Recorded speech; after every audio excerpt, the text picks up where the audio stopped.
Good morning, good afternoon, good evening. Welcome to Power of Knowing Forums, LinkedIn Live episode 141. Today we are discussing on the topic of leadership in the age of observability, turning insights into action. And to have this topic discussed, we have the honor of Mr. Abhijit Chakravarty, VP Network and Security from Kotak Bank. Without further ado, I am bringing Mr. Abhijit Chakravarty to the dais. Hi, Abhijit. Hey, hi, good evening, Ram. How are you doing? I'm good, sir. How are you doing? So far, so good. Thank you so much. Yes, sir. Without further ado, let's start. Sir, what is this observability and in the context of modern leadership, and how is it reshaping your approach in decision making, sir? Okay, now, very good question. In fact, it's I think it's a very basic question, and it is good to Yeah. know. So, in the market, there are these two terms: observability, Mm-hmm. visibility, and observability, right? And there is a distinction between the two, right? Mm. Visibility is what you see. Okay. It's just about what you see, what you can see, right?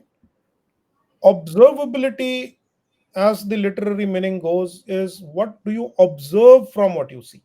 So Mm. visibility is what you see. So I see a Mm. router or a Mm. network switch. Observability is what do you see in that network switch. Mm. Okay, so this is the thin line between visibility and observability right now. Where it becomes important, visibility, why it is important is, see, when you are running any business, and then let's forget for the moment digital and internets and all that. Let's say I run a simple shop, maybe a grocery shop. Do I have visibility into my uh, provisions?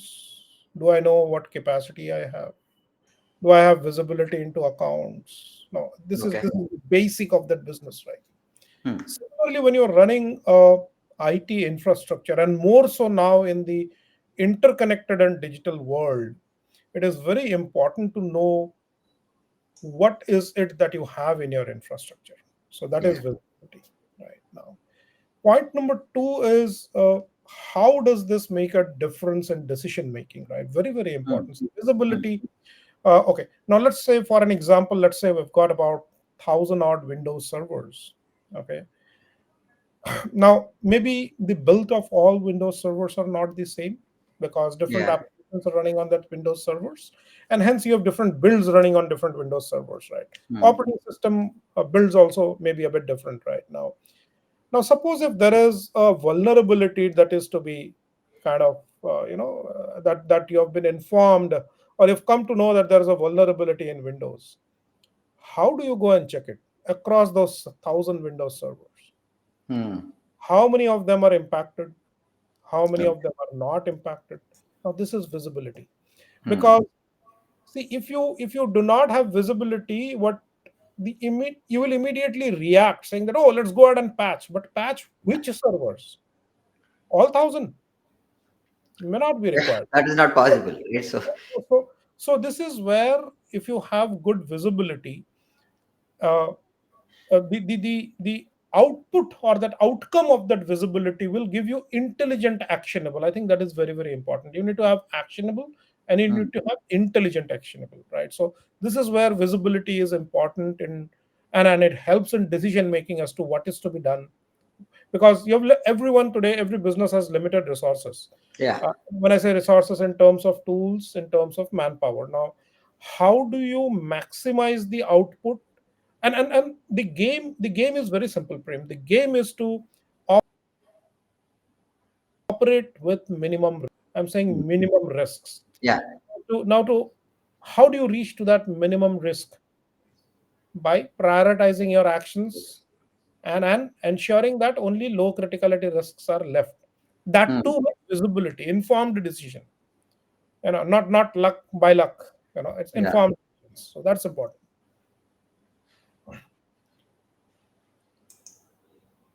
Yeah. Yep. So Yeah. anything else that you would want to kind of Yeah, no, I got the point. It is like kind of an inventory that should be there available for us to look at the various factors that can affect. When you took that example of some yeah, different systems, yeah, that inventory tells us what are the systems that may be falling under the patch level. yeah.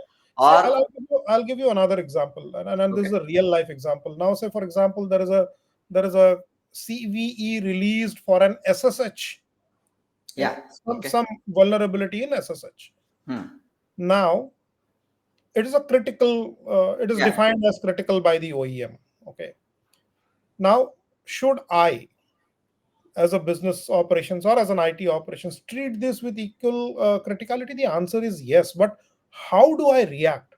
Now, do I hmm, have a visibility into my systems? How many of my infrastructure elements run SSH? What true, if they run, it is critical. Please go ahead and patch. If it is not, then your action changes from must have to good to have. Prem. good to have, true. Yeah, it's good to have, not must have. There is Must. no immediate knee jerk reaction that you need to take. So I this, think the other point that you are trying to say is if I'm a Linux shop, yeah, specific to be very specific, if I'm a Linux shop and predominant my infrastructure needs SSH, that becomes a critical path. Whereas if I'm not a critical, my infrastructure is on Azure and stuff, still I can go and take control on the platform, which I think may not be required. yep, Got your yeah, point. yeah. Yeah. So Uh, Go ahead, sir. please Go ahead. go ahead, you go ahead. Yeah. How do we ensure the data availability through observability tools translate into meaningful and actionable insights rather than information overload? See, I think Okay, what happens, we have data so much that it turns to be a overload. So, how do we look at the wealth of data that is there with us, and what are excellent. the observability tools that to transfer meaningful?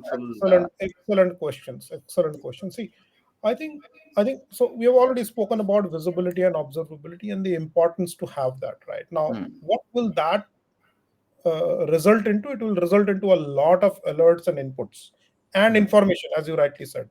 yeah. Now, how do we derive intelligence? Okay. The first thing is that when you are kind of using any visibility or observability tool, you've got to be, I would say it is very important for us to consider certain parameters. Hmm. Number one, obviously, is the capability of the tool to work across multiple different technology platforms. It should not happen that I work good with Windows, but not so with Linux. Then, your purpose is defeated. Yeah, yeah. Right? That's point number one. Point number two is, does the tool have the capability to build, uh, as I say, correlation, Hmm. because it is gathering a lot of inputs from a lot of different devices and looking at the type of the problem, the nature of the problem, the error codes, and the timestamps. Is it able to correlate to tell me that, Abhijit, the problem lies with X or the problem lies between X and Y? I think that is okay. Yeah, Or yeah, these are the two probable problem statements that you should go back and check in details. I think that is what is required. So the capability to do triaging and correlation is very important with a visibility tool. Else you will always have a lot of information, you will have a lot of reports, and as I keep using this word, I'll use it again, that actionable intelligence will not be available. I think that is important. yeah. With that coming into picture, how do we have strategies around that to be employed to prevent analysis paralysis? Okay, now this is another very very good question, and I think a very debatable topic, Prem, but I'll Yeah, try and be as brief as possible. Now now where do you do analysis when you are not really sure? yeah, Okay? right. You're not really sure, you feel that there are 10 different parameters that I should check, and that is where you go on analyzing and analyzing, and Hmm. I'm just limiting to 10, but when you go to point number 2, you may get another 3 more. Yeah, So 10 becomes 13 now, right? So here it is very important that, see, again, the the policies that you use for visibility may not be the same across everything. So when you define a policy for visibility on an application, will be very different from that of a database, will be very different from that of a network element, will be very different from that of a security element, right? You need to kind of define different policies Hmm. across different infrastructure parameters to be able to get that intelligent information that you need. Only data gathering doesn't help, right? Now say for example, I'll give you an example, and this is a real life example. Okay. Okay. Uh, so a day, the HR, senior guy walked up to me and said, "Hey, Abhijit, we have a problem. People are not able to submit documents." Hmm. I said, "Okay, interesting."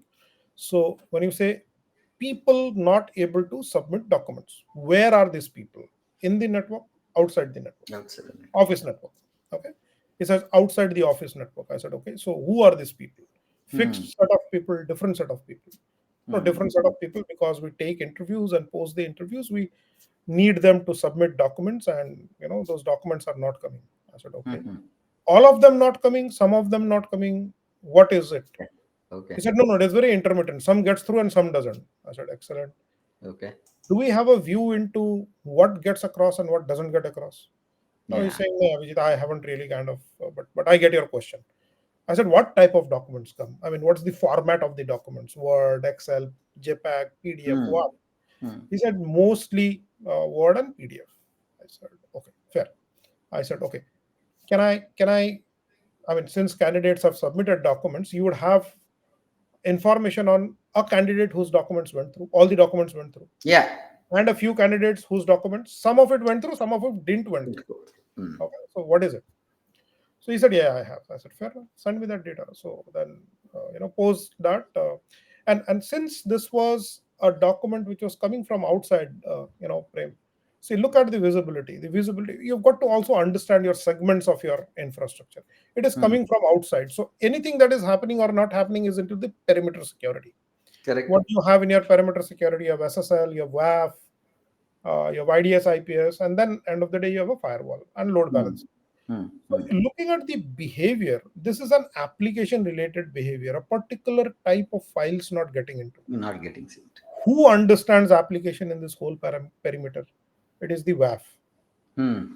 and to an extent the LB. Yeah. But the LB will generally not do it because the load balancers are not used to, you know, uh, Correct. make use of such intelligence. So then, who's the only guy left in that whole perimeter? It's the WAF It's and rough. the SSL if possible. But Hmm. first the WAF.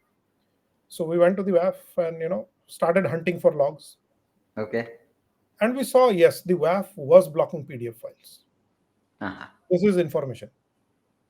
Yeah. WAF blocking PDF files is information. Okay. Correct. Now started hunting for intelligence Hmm. in that information. Now this PDF is being blocked, understood, but all PDFs are not blocked. Some candidates are getting through, Ah. some are Okay. not. Okay. When we dug down a bit deeper, we figured out that uh, the WAF was blocking any PDF file which was an N-3 version. Okay.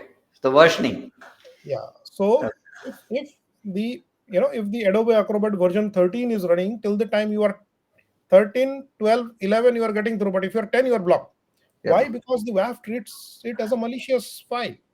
Hmm. There is a threat associated to it, right? Right. And the Right. signatures are updated accordingly. Now see, visibility, PDFs not getting across. Hmm. Intelligence, particular version of PDFs not getting across.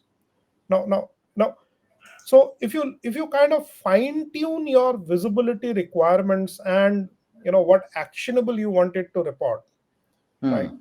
Hmm. Because it is blocking a file, but why is it blocking a file? You should ask the WAF to tell you that. If it Right. tells you that, you are nearer to your answers, right? So I think this is how you've got to build your visibility infrastructure. Got it, sir.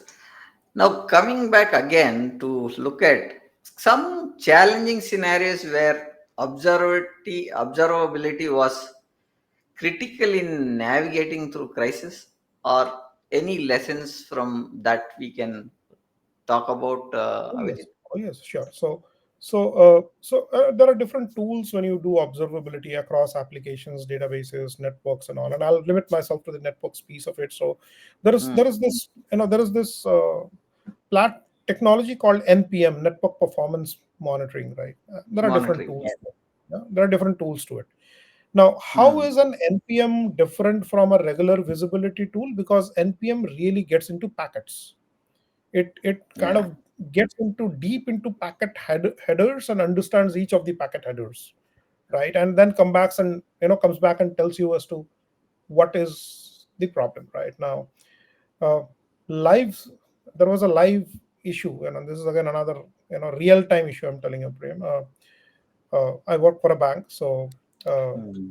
in my erstwhile organization, one day we've had issues with we seeing suddenly UPI transactions dipping. Okay, Dipping. the dipping, it went, Okay. went down by 20, 25, 30%, and that's critical for us, right? UPI is a very Yeah. critical interface. Very, very and important. and we immediately jumped into the NPM tool, because the NPM tool Hmm. was placed in a manner so that it could collect information from every place, correlate, and tell us what is the issue, Hmm. right? So, and then it does it like that. It will not take more than 5 minutes. Yeah. uh, so we looked at the NPM logs, and immediately we got to see that uh, so there was a cluster of servers behind a load balancer, right, which Hmm. was serving the UPI traffic, right?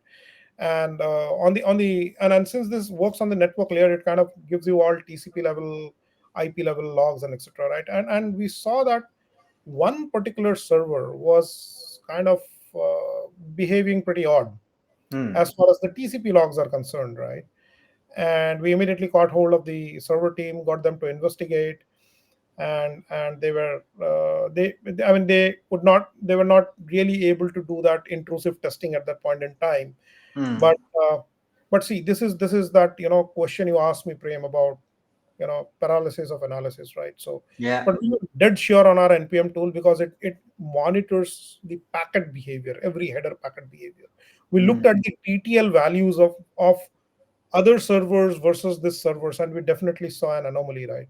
And we told the server team, why don't we take this server off the network for some time, Hmm. see what happens, right? Because our TCP logs say that this server is there is an issue. What is the issue? Not sure, but there is an issue with this Yes, server. Nish. The Okay. TTL responses and etc. are impaired as compared to the five other servers in that cluster. Hmm. Put that server off the production network, and things just stabilize. So here is the decision that you've got to take. That paralysis piece of it is Yeah. important. Here you would have kind of prolonged, no, no, ye dekho, wo dekho. See, you've got to trust the piece that if the TTL is not good, there Hmm. is a problem. Period. Kill it there. Yeah. Yeah. You You'll have want to to, kill it. you want to do investigate deeper, fair. We'll recreate the situation, but don't. I I take your point. The point what is first is the isolation. Post Yes, that is the postmortem. So postmortem can take later. I am with yes, you on that, Abhijit. So yes, if you are able to find an alarm and you find there is something on where you can bifurcate that issue out or move that asset out for being, and it stabilizes, that means we have a fair idea that that is the where the In point is fact, happening. Prem, I'll give you another example with the use of NPM tool, again, how you configure it for your use Yeah. cases. See, you'll always have these situations where you'll suddenly find that the application is running slow, Yeah. right? The Yeah. first question definitely always is the network, right? Hmm. And hence it is important to have very clear visibility across across every hop in that network. Okay, Yeah. and the NPM tool, if you kind of configure it properly, Prem. So what happens is that, see, you have a web app DB. There always is that three-layer Yeah. architecture, Three right? layer. Yeah. Now between the app and the DB, the app is, so what we saw initially, we saw that there is a delay between the app and DB. Now the next question to ask is this a delay due to network, or is it a delay due to application? Is it a delay due to database? Database. Yeah. If you look at the TCP TTL values, you will get to know whether the network is good, bad, or ugly. Correct. That is enough. Let us not look for anything more. Okay, Correct. it doesn't need anything to look at, right? Having checked that, we went to the app and the DB, and we ran specific queries across the app and the DB, and we figured out that the DB was taking time to respond to the. So visibility, Prem, if you want to build very good observability, there are three parameters that is important. One is the packet, Hmm. second is the flow, and third is the session. Yeah. Okay, so I call it SPF, just because or you call it SFP, because you use the SFP on the network switches and routers, right? Easy to Yeah. remember. SFP stands for session, flow, and packets. Your tool should be able to do all three of this at a point in time. Yeah. Now you know whether there is a problem with packet, whether there is a problem with session, or there is a flow, and you should be able to detect it. So I'll take another example. This is for another bank. This is Yeah.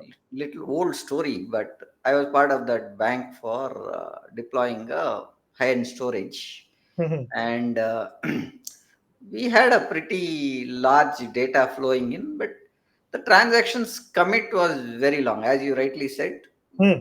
The database has the hits. The Yeah. log says the server is pushed. The load balancer does not have an issue. The load balancer from the application side also is working. When three requests come, it's going to the three different servers. Yeah. We saw all that. It is all fine. But it is not writing and getting an acknowledgement. Hmm. Then we narrowed it down to saying that there is something which is not writing to the database, which could be the path. Then Yeah. when we did the analysis, we found the configuration was a single path. You have a single path to write to the storage, whereas it could be configured for multipath or a round robin stuff, which was not done. So Yeah. what we So did, we yeah. Go changed ahead. that Go ahead. parameter. We changed the parameter to round robin. And started Transactions were working. faster and the commit was much easier. So taking your point, we'll have to look at database, application, and network. Yes. Very important. Very important, in fact. Yeah, yeah, And then you have to build different use cases for yes, different yes. elements on the network, because everything will not be the same. For sure, it will not be the same. Now, see, I think one more pointer that I want to understand from you, which is on the observability factor, where how do you see a balance that can be as part of observability on a technical aspect with human centric approach? Because leadership will look at how you look at the observability, right? And how do you make the technical aspects more a human centric approach? Yeah, see, I mean, so typically observability kind of helps you understand things in context. Prem. I'll give you a live example again, a real time example. See, what happens is that when you're, suppose like, and again, I deployed it in my erstwhile organization, is that, when you kind of, when I'm running a UPI traffic, it's all transactional, right? So, Yeah, and all suppose, OLTP operations. Yeah. yeah, so when I use a 10 gig link, okay, Hmm. Hmm. say dedicated for only for UPI, and I set a threshold on that link saying that if it crosses 70%, I need an alert, because Hmm. depending upon how many times I get an alert, I will then consider upgrading the link, right? Good. Now see, now listen to this carefully. Now when you are looking at a upward threshold, when you are looking at an upward utilization, you use the threshold Hmm. 70%. So 70% of what base? 10 gig. Yeah. Okay. Okay. Now this logic holds good when you are in the business hours. Right. Okay? Right. Now, say when you are off peak hours, now, sometimes say 1 a.m. to about 5 a.m. in the morning, that's an off peak hour. Traffic would be there, but not as high, As right? much. Now, I also want to be alerted if there is a dip in the traffic. Rise in the Hmm. traffic, I definitely want to know. But if there is a Yeah. dip in the traffic, then also I want to know, because, That also. now if I use the same logic, do a 30%, 30% of 10 gig, I'll always get alerts, Hmm. Hmm. Why? Because during that lean period, you will not have traffic. Correct. Then you are not sure whether I should keep it at 10% or I should keep it at 20% Hmm. or 30%. You're not sure, right? Now this is the dilemma, right? Now what do you do? What did I do? I looked at the last 3 months data of that specific time period, 1 a.m. to 5 a.m. Hmm. Picked that utilization and made that as the baseline. Now, if there is a dip, the dip will be compared to the trend, not to the 10 gig bandwidth, Hmm. right? So here you are using a contextual reference to take an intelligent decision. Otherwise, you will get a lot of false alerts. True. Right now, True. this is where you kind of make that balance, because see, the moment you get alerts, someone has to act on it. Now just imagine if you get so many different false alerts and you set up a humongous amount of, either the alerts will be missed, or Hmm. and in that case some genuine alerts may also get missed, right? So Yeah. so you've got to be careful as to what sort of rules and policies you deploy when you are doing observability and visibility. Okay. Got that point.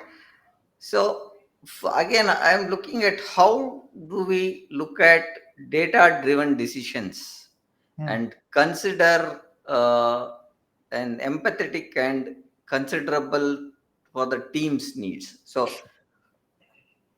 in a current thing, current world is more of data and insights, right, Abhijit? Yeah, So how do we maintain that human touch with our team and the leaders, especially in times of challenges?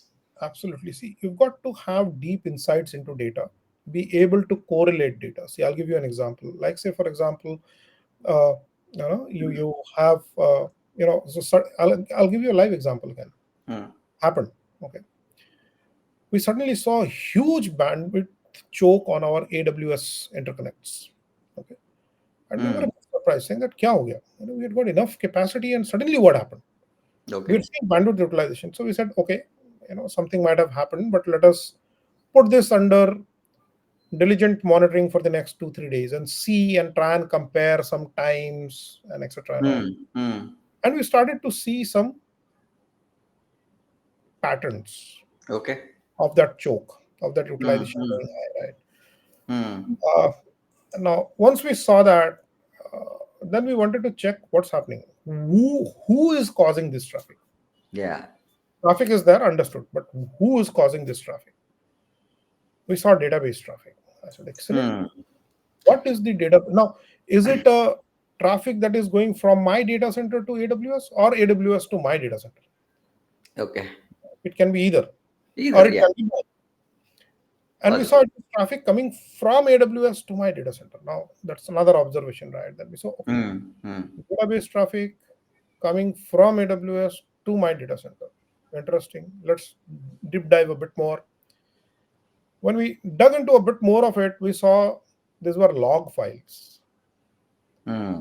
and we figured out who's the host, who's the destination. We tried and correlate if someone has fired a log purging command, as to why is this Yeah. happening. Why should logs get transferred? Kya ho raha hai types. Hmm. Hmm. And then we realized that there was an incident a few days back where one of the log servers had gone faulty, and they put up a new server, and they were Hmm. exporting the logs. Now, see, communication is important. Had this been communicated, we could have worked to dedicate a specific bandwidth for that log files to move across. It would not have disturbed the uh, application traffic, but here it did, right? Yeah. So now this is the data point, right? Now, see, from this data point, how do you get into strategy and leadership? See, this can happen again. Yeah. Right? Now, as a strategy, what did we do? We said, okay, this can happen again. So now what? Okay, let's do one thing. Let's separate our application links under replication links. Hmm. So the Good. links that connect between my DC to AWS for application traffic will not carry replication traffic, and Correct. vice versa. Right now, what? Now, obviously, we build up redundancies and resiliencies, but what does that mean? See, this is data-driven decision, Right. design driven by data, right? So to Exactly. avoid any recurrence in the future, if it happens, you have enough capacity in the replication link to take care of it. Take If care of. not from one, and we also worked with AWS to build a multi-node delivery. So and a load balancing, and using a global load balancer sort of a facility, feature, so that not only one link gets choked, you can kind of distribute the traffic through different links. Yeah. Yeah. Right? But don't touch the application link. That's more important. Perfect. Now, I can take another example with your reference. So again, it was on a database. It's same customer, banking customer. we were having Sybase at that time. Hmm. Okay, and see, Sybase has a setup which it has where it takes some chunks of hard disk as its RAM. Okay, and these chunks have to be kept, say 10 GB, 20 GB, or like Yeah. that, as a size of RAM. Hmm. So Sybase had about 100 plus chunks of like that for the database to function because OLTP again. And Understand. Yeah. as the as you rightly said, if in peak hours more number of RAM has to be utilized or the Sybase bank basis has to. Every time you check, Sybase utilization did not cross 10 bank basis, whereas the configured was 250. Hmm. So we were checking configured is 250. Why is it not picking up? Hmm. So what we had told your queue, we had set a threshold of use only 10 10, Oh, okay. not beyond that. So why performance? Why performance? Every time we go, database is slow, database. But you see the logs, it does not have that kind of a bandwidth. If you look at real-time OLTP operations, no bandwidth choke.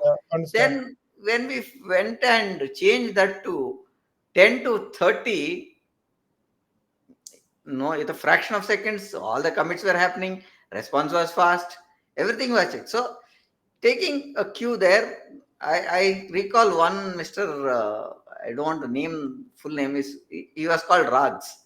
Okay. So he Prem, I think there's some problem. I said, what happened, sir? Even the GM of that organization was looking at the logs and saying, yeah, he is a Tamilian. Inga தப்பு இருக்கு. There is something wrong here. Something is holding here. Then we said, this log from where is that you are taking? Then we called the database guy. Then we checked. So he said, something is there. Then that guy was very quick and very effective guy from Sybase Hmm. itself. He just went and found that it was configured and it was not taking the threshold. We changed the number. In fraction of second, things changed. No, it is very important, Prem. I'll give you another real-time challenge that organizations deal with today. See, every organization today has a DC and DR, right? Yeah.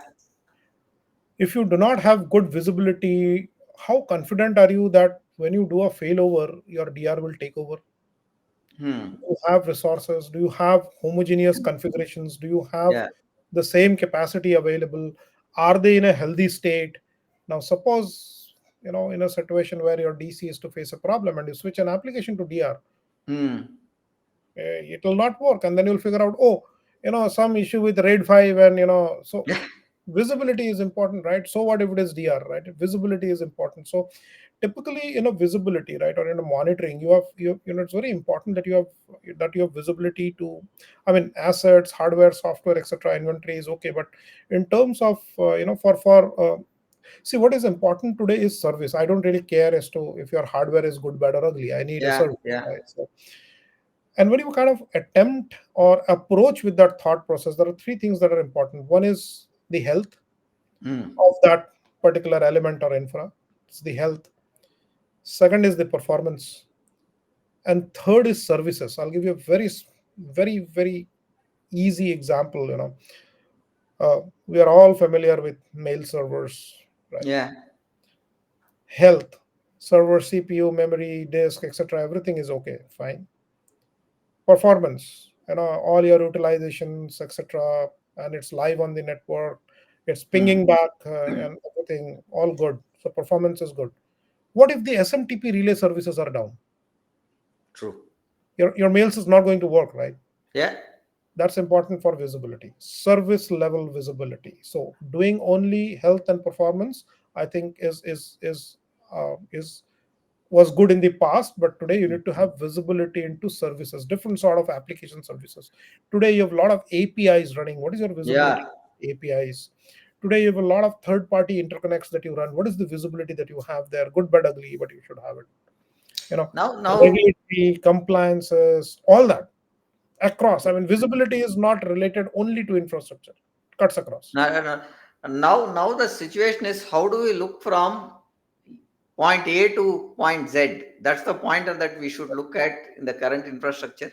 And every element has to be recorded, tracked. I'll take another example. We were doing a BCP drill. That was a Mhm. drill, not the actual this one, and that is again for a bank. And we were looking at only switching the core banking system from Okay. from one location to another location. So the chief manager who was there said we will do only core banking, and we were clear. And I had instructed my technical team to have a script ready so that you just run the script, it takes over, and you Uh, are switched. On the network side, the core banking shifts from A to B. Rest all services are as long as it is a redirection. That's all. yeah. So we did, and in this, I was in some discussion. Customer said, "Let's try the ATM services also switching to the DR." Mhm. They tried for almost an hour, and CBS is working, but the ATMs are failing. Okay. So all sir traffic is come to this one. I was checking, and at that time, this is old structure that I'm talking about because it is more reference to BCP EDR part. Mm. When we checked, I asked the customer, sir, you don't have a ATM switch in the DR. Mm. Did you check that? Oh, I missed this. Yeah. Okay, See, this is and what I'm asking for. uh, because you are saying critical elements have to be in track. This Yeah. example was right fitting because we did not take a stock. I had the stock, but customer thought the infrastructure is the same between DC and Same. DR, whereas it is not a 50% capacity, and we are doing a test. If ATMs fail, then it is a downtime for us Yeah. because so then we immediately told the network guys, come on guys, redirect it. Luckily, we had put a log of all the transactions in the ATM switches, saying that Mhm. if anybody takes or withdraws cash, the ATM switches will only refer the amount that is there in that guy's account and give you in the account, but it will not be a real time update to the system because we are testing it. Yeah. That saved us without any failures. Otherwise, it was a 1 hour business disruption for all ATMs. So it is that, that's where I'm saying that visibility into architecture, visibility into capacity, visibility into configurations, Hmm. visibility into health of systems, all these are correlated outputs. And you have to have all these correlated before you do a DC drill or a DR drill. Or see, I mean, drill is a very planned exercise, right? Yeah. And incidents do not call you up before they happen, right? They just happen. Yes. Yes. So They till will. the time you do not have very clear visibility across your infrastructure, you will never be sure what you can get into. With visibility, at least you will know I'm good, bad, ugly, whatever. Yeah. Sir, how are business leaders and the CEOs aware and stay competitive in today's market, especially to the trends and observability part of it, sir? Very good question, Prem. I think for see business, if you ask me today IT, businesses are enabled by IT, right? Yeah. Obviously, any product launches and all, you'll see a lot of IT who's so the CIO or the CTO today is an equal business or a product leader as much as the business and the product leader are now. uh, Say for example, I'll give you a very classic example, right? So the other day, I'll not name anyone, but the other day I got a message from one of the institutions, saying that, hey Abhijit, why don't you sign up for a cybersecurity SOC analysts course that we run? Hmm. And I was like, have you looked at my profile? Hmm. So when you are sending out an information to someone, what's the basic visibility that you have about that individual? See, you're trying to sell me a product, but you don't really know whether I'm the right target audience for that product. True. But this is what happens when you do not have visibility and intelligence combined to give you a either a launch of product or tell you who should be your target audiences, and you can go horribly wrong. Hmm. Yeah. So CEOs today would look for data, trends, uh, patterns, Hmm. and grapple with them before they would want to take decisions. Okay. Sir, on a next level, how do you think observability is evolving in the next 5 to 10 years, and Well, I think what should? observability will become very, very important. Prem, I mean, let me kind of start with my favorite one: identity and access management. Yeah. How many organizations can boast of having a robust visibility on their identity and access management? All parameters of identity and access management. Okay. Now, someone will say, on-roll employees I know, off-roll employees I don't know. So you don't know. Hmm. Uh, I know individual IDs, but I'm not really sure about service IDs. So you don't know. Yeah. Password resets have not happened in 60 days. How many of them either you know or you don't know? You look at the problem statement, Prem, Hmm. Hmm. and you're running an enterprise. Correct. So I'm not trying to put the fear of God in anyone, but I'm just saying that a simple example, a very simple True. example. Now, if you're a growing organization and someone, and every time you need to, business will come back and say, hey, I'm launching this product, I need capacity. Now, across my network, do I know how many ports? I'm just talking about network ports, right? So Ports. let's say that every switch has got. I'm just for the purpose of our discussion and to make life easy. Let's say every switch has got 100 ports, and I've got 100 such switches. So I've got 1,000 ports Yeah. deployed. How many of them are utilized? How many How of many them are? are faulty? And how many of them are free? And in which location? So if someone comes and tells me, Abhijit, I need 25 ports, 2,500 gig ports in Mumbai location. I mean, do I know it? Can I deliver? Can I not deliver? Period. Hmm. Hmm. Hmm. Hmm. Now, this is all about visibility and reporting and about building intelligence, right? And actually, the other piece of visibility that helps you is, see, a lot of organizations are adopting AI, and one of my favorite topics is AI ops, right? Yeah. What AI ops does is that it kind of first looks at. So if you look at the whole of the AI ops, there are three parameters to AI ops: Hmm. detect, report, remediate. Immediate. True. Okay? DRR, Hmm. detect, report, and remediate. Right. Now, the quality of that remediation, which is the last step, will depend upon the quality of the detection, followed by the Exactly. quality of reporting, and hence by the quality of remediation. Now, if you want to do AI ops means what is all these are done automatically. So I Automatic. detect, because of a logic and algorithm, and obviously, machine learning and etc. I learn over a period of time. Yeah. So I kind of keep modifying my own sets of rules and policies. But I detect, I fire something to someone, he does some action, he fires something to someone, he does some action. Now, this is all a chain, right? So AI ops is a combination of detection and reporting in and combined with workflow management. Hmm. Now, just imagine if you go wrong there, right? So I think the capabilities of detection, reporting, remediation, whether you want to do auto or not, okay, debatable. Let's not touch that, but you'll have to remediate Yeah. eventually, right? Now, I think that's where I feel that in this interconnected world today, with more and more complexities coming in, with more and more technologies coming in, if you do not have visibility, you definitely are starting with a problem statement. I mean, leave aside living with it, but No, you're I starting. was part of a AI/ML organization about two Mhm. years back. Okay, and their major thing was to look at the gap analysis. Where Yeah, is the gap exactly? And they used to do image-based processing using AI and ML. They were a product-based company.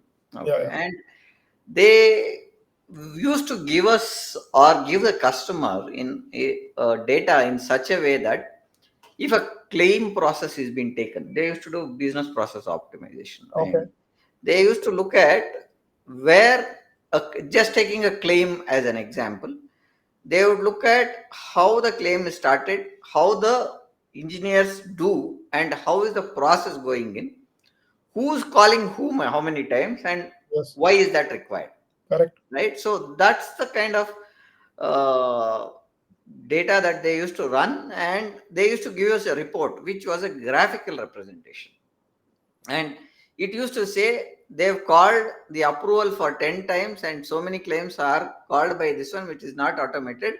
the gap is that this is the gap, or this is the price that has to be approved, so which falls under the next level of approval. So this is where that is it. If you put a cap saying that from 3 to 5 lakhs this can go as an approval with this criteria is getting satisfied. So I think from an AI point, when you said the detection remediate piece of it, uh, that data input was very, very crucial for the AI to work out those algorithms. Yeah, so I always maintain this because till the time your detection, and the detection is visibility, right? Yeah. Reporting is a combination of detection, visibility, and observability pattern types. Then you report it, right? Hmm. Because you would also suggest actions there. Right. Right? So that piece of it is very important. Yeah.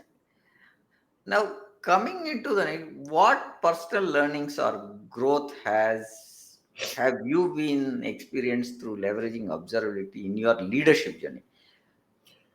So in terms of, see, I mean, I use visibility and observability, and I've been kind of advocating this for a very long time now, Prem. Hmm. MTTR, mean time to Yeah. resolve, by my Meantime. standards, is a very outdated terminology today. Okay, Hmm. Hmm. and why? I'll give you an example. Why? Because when you say mean time to resolve, you should know what to do. Yeah. So if you say my mean time to resolve is 4 hours, do you know what to do within the first half an hour? If you don't, how will you ever resolve? Correct. Okay. So, so I think I use this things to kind of look at what's the quality and efficiency of my diagnosis. How fast can I do it? Okay. That's point number one. Point Hmm. number two is how do I move from reactive to proactive? Hmm. What can the data tell me, and what can I look at the data and proactively take action? So see, because if you come to the hospital for a treatment, you're already impacted right now. Yeah. Proactively means what probes can I uh, deploy so that you don't need to go to the hospital. I should be Hospital. able to know that, right? Third piece of it is capacity management. Very Hmm. important piece of it. When Yeah. you're kind of running a large infrastructure, you should know your capacity pretty well, right? And you should know what to upgrade and when to upgrade, and Went when to. not to upgrade also. You'll see spikes sometimes in CPU, but again, good visibility will tell you that, hey, Abhijit, this happened because XYZ. This is Hmm. not a normal behavior. Yeah. Okay, and you can let it off as a one-off instance, right? So capacity upgrade. Compliances. How Hmm. compliant is your infrastructure? You need visibility. Uh, I work with a bank, so regulatory. Hmm. Uh, Compliance and regulatory. Yeah. so that piece of it also will come through visibility only. Visibility is not only technology; it's a lot of other True. things. True. So all this piece of it is very important, and without that, you would definitely find it challenging to go beyond a particular, or beyond a set standard. You'll always struggle. Okay. Got that. What advice would you give to leaders, aspiring leaders, to harness the power of observability to drive innovation and change? Because innovation is one thing, and change within the organization using observability is another part. So, how do you look at that? Yeah, I think a lot of so I think you should my answer to this would be, look at your problem statements. Hmm. Look at your problem statements for the last maybe 6 months, 12 months. You should have very clear understanding of your problem statements. Yeah. Now, and I start with a problem statement because that is the fire. Hmm. And if you are able to douse that fire, I think one is that life becomes easy. People, you kind of establish a differentiation. Okay. And then the level of confidence that you and the management both have with each other is pretty high, right? Hmm. So look Hmm. at your problem statements, try and figure out why are this happening, what are the gaps. Here is where you need to build in your visibility to address those gaps. What are the visibilities and observabilities that I need? Put them up. So Hmm. you need not do everything at the same time. You may want to go step by Yeah. step, and kind of gradually build it up. There are enough number of tools available in the market. Look at them from the angle of the problem statements that you have. Do not go by what they are marketing to you. Mm. That journey may not be very pleasant. Yeah. Look at the problem statements that you have. Look at the tool that will help you get around those problem statements, right? And with that visibility, and obviously you'll also need to look at process re-engineering. You will need Mm. to look at integrations. You'll need to get smarter as you go get into your visibility and observability journey. You'll need to keep getting smarter and smarter and smarter. Why? Because you don't want the problem to happen. Yeah. So from reactively trying to understand, now that I have a problem, I want to solve it, you have to take the journey to I don't want to have a problem. So Mm. there your definitions and policies from and your requirements from visibility and observability will change.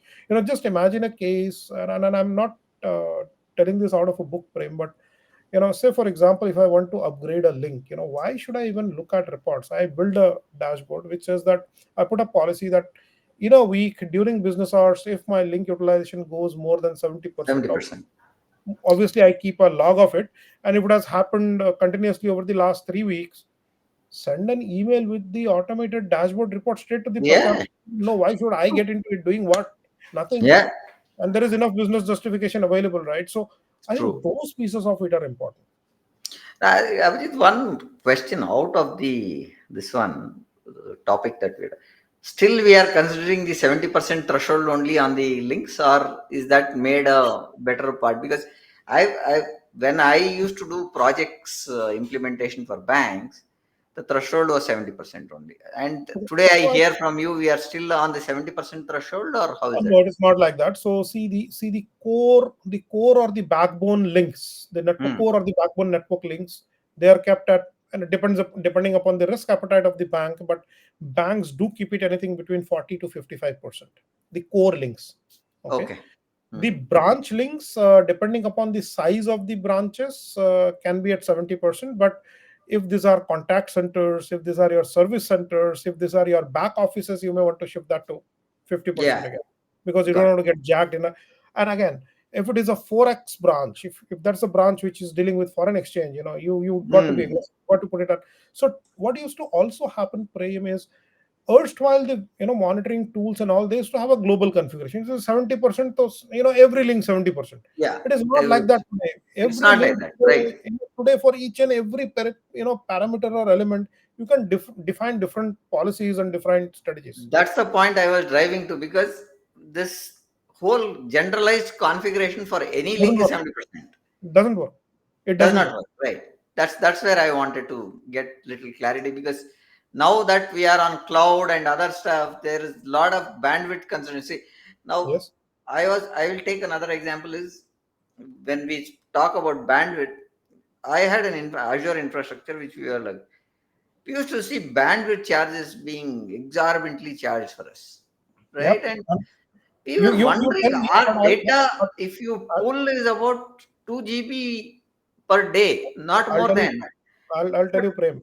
When you are doing Microsoft Office O365, which is on the cloud, right? mm, Every one of us somehow connect to the cloud. I'm not wanting to yeah, generalize, saying whether you have a direct connect, whether you have an internet connect. I don't care really. Do you know what is eating into your bandwidth? You know what is eating into your bandwidth? I'll tell you. And I'll tell you, this has happened in the last two organizations that I've gone through, and we detected this and set this correct.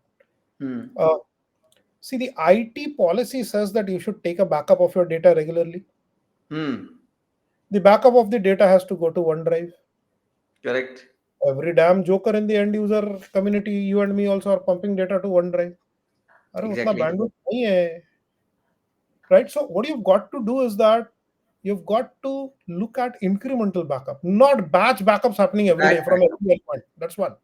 Secondly, see, you cannot unfortunately you cannot bifurcate OneDrive and O365 traffic, which means if OneDrive comes up, your O365 will get hit.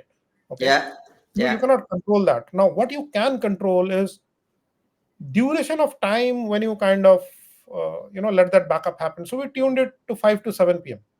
mm, So you initiate your backup 4:30 p.m. to maybe 6 p.m. That's it. Because by Okay. the time your other traffic dies down, right, and you can kind of initiate your backups and all. So again, visibility into what is causing the problem, detected, come back, intelligence says change the policy, deploy, monitor, go ahead. Hmm. Bandwidth upgrade, if someone would have done, would not have solved this problem. Yeah. Why I was telling this case was I want to refer to that point. When we saw our whole data which we are connecting from the gateway server to the this one was about 2 to 3 GB per customer. If you have 10 customers, multiplication. Now I was checking what is the other thing that is eating, and we found for every server the logs were sent to a log server, Why you and want that to send the log daily logs? server for any region was configured to one region. That would have got choked for sure. Yeah, one is the choke. The second is whether you are in US or West US or North US or UK or anywhere, the log is to go to US East. So bandwidth between India to East, East Coast. UK to is UK server is sending logs to US server. Hmm. So No, then we found we have to put a cap on the logs that has to be written to the local server, sync that it is one. later. That's the point that You want the we logs to arrived. travel. Why should it travel every now and then? Yeah. Can we do a batch? Yes. What is the lean time in a so India region will have a lean time, US East Coast will have a lean time. Use the lean times that are available at each regions and do your log batch transfers. Why do you want to do it real time? That was one thing that we found, and we started looking at that piece. Abhijit. So that So makes a lot of difference because see, you would have again. So I'll give you a classic example. yeah. This would be a problem that you have observed at your Mumbai site. So you would have done this configurations on your Mumbai site. Okay. Hmm. Now, for some reason, tomorrow, Bangalore site is operational. Sorry, Bangalore also facing same problem now. See, you don't have visibility whether Mumbai and Bangalore side had homogeneous configurations. Hmm. इधर किया उधर भी करो. Correct. So this is visibility. This is the power of visibility. Exactly. Now coming to the next point that I want to leave, how can we react to issues, be proactive to shape the direction of the organization using observability? See, I think what you detect. So what you detect. Hmm. Uh, how soon do you detect, Yeah. and with what accuracy you detect. Hmm. These three questions need to be answered, and they need to be answered every day. When you are creating a new policy, when you are building up your visibility platform, when you are kind of working on on building up your visibility strategy and deployment, these three questions are important. How soon can you detect? Hmm.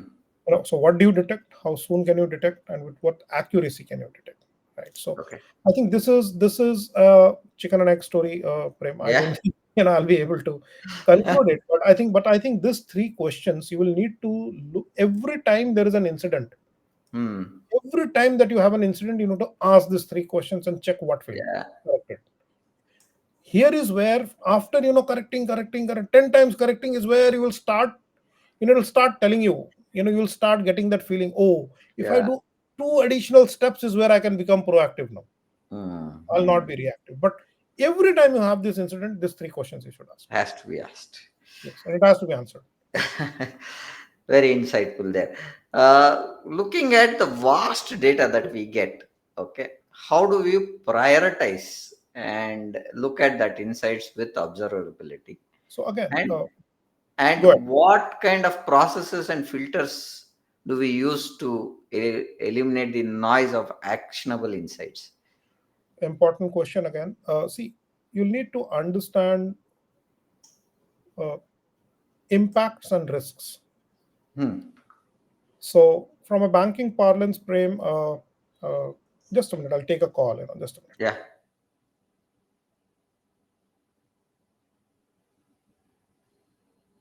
So, quick one is so what are your critical systems? Hmm. Alerts generated from critical systems are critical. Okay.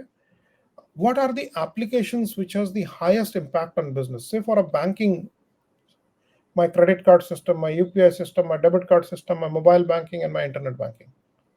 So if I take this five applications, and there will be peripheral applications to each of this, thoda thoda. Hmm. You Hmm. know, so with mobile banking, we'll have two, three hanging applications. So that cluster of applications today becomes your critical set of applications. So those alerts needs to be prioritized. You can make the tool configured in a manner that if alerts come from this system, it can jump the queue. Okay. Yeah, you can do that. Second is, what type of categorization are you doing to the alerts itself? What is a P1? What is a P2? What is a P3? And what should be Yeah. P4? Yeah. That is important, because if everything is a P1, then nothing is P1. Yeah. So you'll Yeah. have. So that is where I said, you every time an incident happens, you've got to ask that three questions. What did I detect? What was the quality and speed of detection? Okay. And what was the accuracy of detection? Go and set that correct. Period.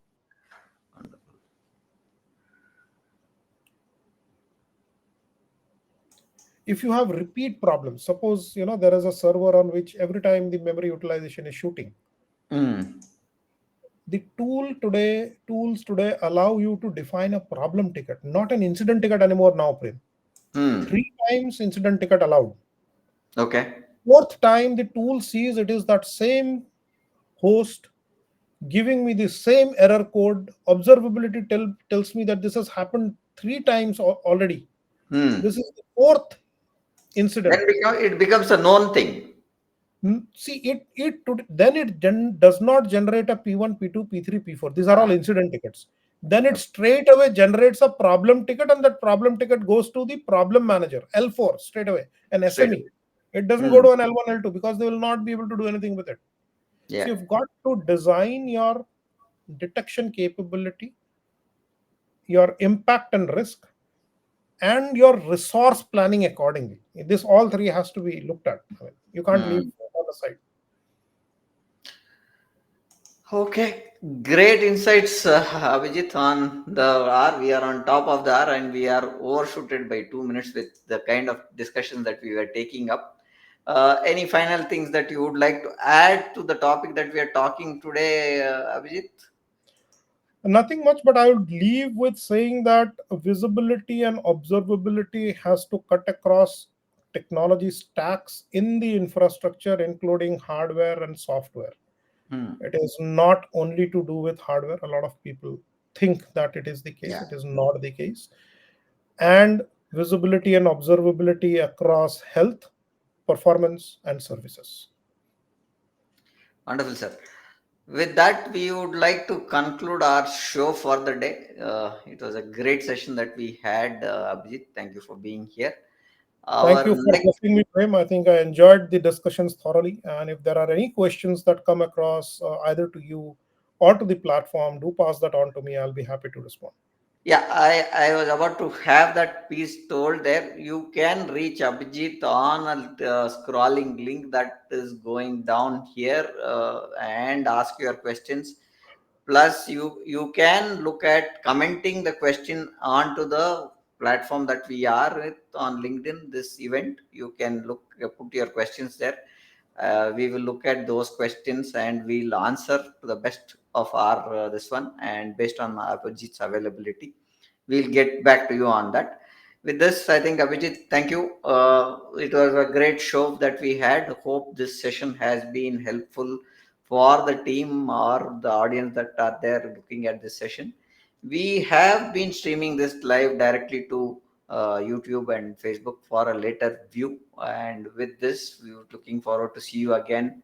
We have another session coming up on next Tuesday. And with this, thank you, Abhijit. Good day. Thank you, everyone. Thank you, Prem. Stay safe and take care. Bye bye. Bye.